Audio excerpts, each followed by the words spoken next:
jawaari yoo taate si caale nasiibaan si caale beekumsaan si caale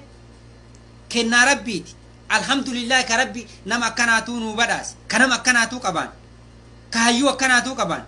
mee isin hundi biltsiginnaa jettan kana hunda as guuraati warra deeggartan kana hunda as guura mee as guuraati jawaari nam tokko immoo hin dabalinaa jawaaritti takka takkaan ila waan isin namni dhibbi haasoytan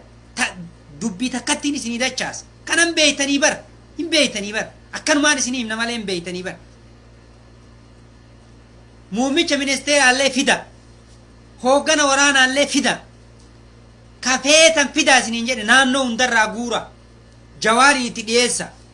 gaafii ol gaafadha mee nagartani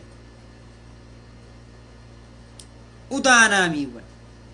takka takkaan isin keessa deema jawaar takka takkaan isin keessa gaddeem hin beeytan ammoo hin beeytan jedhee bar hin beeytan akka isin keessa deemuun beeytan laflaafiiwwan kijibdoota kijiba keessan isinii barre huffeewwan bu'aa hayyuu oromoo irraa gati bu'aa beekaa oromoo irraa gati meeqatu jira namni meeqatu jira ati qofta sirra ol baatee iyyiteef nama wal gurmeessitanii nama 10 nama 20 taatanii miidiyaa irraa iyyitanii faayidaa dhuunfaa keessanii argattanii jechuu homa takka fiddan duuba jira namni qeerroon cal'iftee akkana teette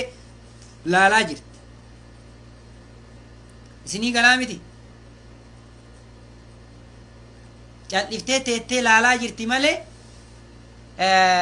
igwallaan maaltu dhufaa maal keessa tarree kana beeyti qeerroon jechuu qeerroon nama jawaarii oli beeku jira haasawa kana nama hin oofne jira garuu beekumsaan immoo aaqila akkana laalee beeka jechuu nama akkanaa kana of keessaa qaba isi warri qorqoorroo warri afaan banta warri faayidaa keessanii as baatanii iyyitan warri as baatanii asirra udaantan homa takka nu shawwaddan muuziqaa oromoo banattee laayibii seenteef namni si amanu hin jiru qeerroon oromoo nama birmadummaa ummataa irratti hundaa'e nama aantummaa ummataa qabu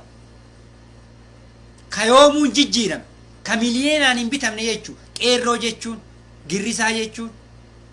sii galaami kana beeki qeerroo gaafa mootummaa abbaa irree kuffiftee aangorra isin baaftee qeerroo girrisaa ittanii itti baaftan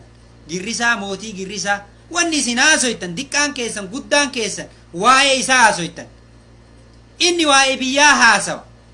akkanatti nyaatee umrii isinirraa fixe gurbaan diimaa rabbi umrii isaa haa dheeressu rabbi umrii isaa haa dheeressu